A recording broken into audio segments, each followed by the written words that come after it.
আসসালামু আলাইকুম everyone, welcome back to my channel Akhis world BD. আজকে আমি আপনাদের তৈরি করে দেখাবো বাসায় খুব সহজে কিভাবে গরুর মাংসের ঝোল রান্না করতে হয়। এই রান্নাটা খুব সহজ, কম বেশি আমরা সবাই পারি। আর তাছাড়া যেহেতু সামনে কোরবানির ঈদ আসছে, আর এই ঈদে কিন্তু সকলের বাসায় গরুর মাংস রান্না হয়। তবে যারা নতুন রাঁধুনি ব্যাচেলার ভাই বোন রয়েছেন, তাদের আশা করছি আমার রেসিপিটি অনেক উপকারে আসবে। আর আমার রেসিপিটি ভালো লাগলে অবশ্যই আমার চ্যানেলটি সাবস্ক্রাইব করবেন। তাহলে চলুন রেসিপিটি শুরু করি। আমি এখানে একটি ফ্রাই প্যান গরম করে নিয়েছি এবং এখানে পরিমাণ মতো সরিষার তেল দিয়ে নিয়েছি। আর এর মধ্যে আমি 2টি তেজপাতা, দারচিনি, এলাচ দিয়ে দিলাম। আপনারা চাইলে কিন্তু এখানে সরিষার তেলের পরিবর্তে সয়াবিন তেলও ব্যবহার করতে পারেন। তো এখানে আমি হাফ কাপ পেঁয়াজ বাটা দিয়ে দিলাম। যেহেতু আমি পেঁয়াজ কুচি ব্যবহার করিনি, সেহেতু পেঁয়াজের পরিমাণটি একটু বেশি রয়েছে। আর পেঁয়াজ বাটাটা দিলে কিন্তু ঝোলটা অনেকটা ঘন হয়। তো এখন আমি এর মধ্যে অন্যান্য বাটা মশলাগুলো দিব। আমি 1 টেবিল চামচ রসুন বাটা এবং 1 টেবিল চামচ আদা বাটা এখানে একসাথে আছে দিয়ে দিলাম। এখন এর মধ্যে দিয়ে দিব আমি শুকনা মরিচের গুঁড়া। এখানে 1 টেবিল চামচ রয়েছে। আমি 1 কেজি গরুর মাংসের জন্য 1 টেবিল চামচ দিয়েছি। তো এখানে লবণ দিলাম। লবণটা পরিমাণ মতো আপনারা যে যেমন খান, আর ঝালটাও কিন্তু আপনারা যে যেমন খান। এর মধ্যে আমি হলুদের গুঁড়া দিয়ে দিলাম 1 টিস্পুন। এখানে 1 টিস্পুন জিরা গুঁড়া দিয়ে দিলাম। এখন এটি খুব ভালো মতো পানি দিয়ে কষিয়ে নিতে হবে। পানি না দিলে কিন্তু গুঁড়া মশলাগুলো তলায় পুড়ে যেতে পারে। তো এটা খুব ভালো মতো কষিয়ে নিচ্ছি। আমার মশলাটা কিন্তু কষানো হয়ে গিয়েছে। মশলাটার উপরে দেখতেই পাচ্ছেন তেল ভেসে উঠেছে।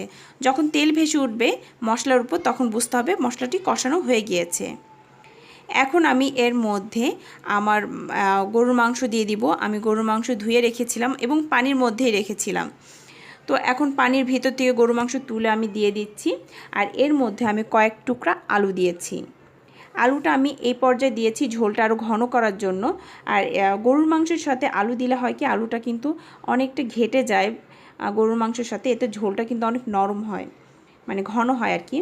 আর যদি আপনারা চান যে না আলুটা আমরা আস্ত আস্ত রাখবো, সেক্ষেত্রে কিন্তু গরুর মাংস কষানোর পরে এবং পানি দেওয়ার আগে আলুটা দিয়ে দেবেন। তো এ পর্যায়ে আমি এক্সট্রা কোনো পানি দেইনি, ঢাকনাতে ঢেকে দিচ্ছি। এখন আমি ঢাকনাটা তুলে দেখব কি অবস্থা। তো দেখুন কষানো প্রায় শেষের দিকে, এখনও পানি আছে। আমি আরেকটু কষিয়ে একদম ঝোলটা শুকিয়ে নিব।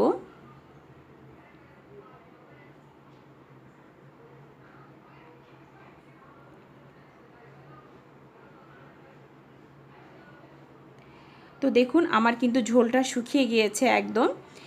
গরুর মাংসটা হয়ে গিয়েছে। আমি কিন্তু গরুর মাংস একটা তুলে দেখে নিয়েছি কি পরিমাণে সিদ্ধ হয়েছে। আপনারা কিন্তু একটা গরুর মাংস তুলে টেস্ট করে দেখবেন কতটা পানি দরকার।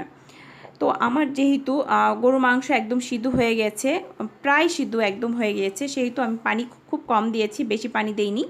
কিন্তু আপনাদের কাছে যদি মনে হয় যে না গরুর মাংস এখনও শক্ত শক্ত রয়েছে, ভালো মতো সিদ্ধ হয়নি, সেক্ষেত্রে কিন্তু আপনারা একটু বেশি পানি দেবেন এবং একটু গরম পানি বা বলক আসা পানি দিলে কিন্তু আরও ভালো হয় যদি সিদ্ধ কম হয়ে থাকে তাহলে। তো এখন দেখুন আমার গরুর মাংসটা কিন্তু হয়ে গিয়েছে। ঝোলটা একদম ঘন হয়ে গিয়েছে এবং দেখতেও কিন্তু অনেক ইয়ামি লাগছে। এবং আমি টেস্ট করে দেখেছি লবণ ঝাল একদম পারফেক্ট আমার জন্য, আমি যেভাবে খাই। তো এ পর্যায়ে গ্যাসের জালটা আমি নিভিয়ে দিয়েছি। তো দেখুন দেখতে কিন্তু অনেক সুন্দর হয়েছে। আশা করছি আমার এই রেসিপিটি আপনাদের উপকারে আসবে এবং ভালো লাগবে। ভালো লাগলে অবশ্যই আমার চ্যানেলটি সাবস্ক্রাইব করবেন, বেল আইকনটি ক্লিক করবেন পরবর্তী ভিডিওগুলো দেখার জন্য। আর অবশ্যই আমার এই ভিডিওটিতে লাইক, শেয়ার এবং কমেন্টস করবেন। আর কমেন্টস করলেই তো আমি বুঝতে পারবো আমার ভুল ত্রুটিগুলো। আর এতক্ষণ আমার সাথে থাকার জন্য আপনাদের আন্তরিকভাবে ধন্যবাদ। তাহলে এখন বিদায় নিচ্ছি। আল্লাহ হাফেজ।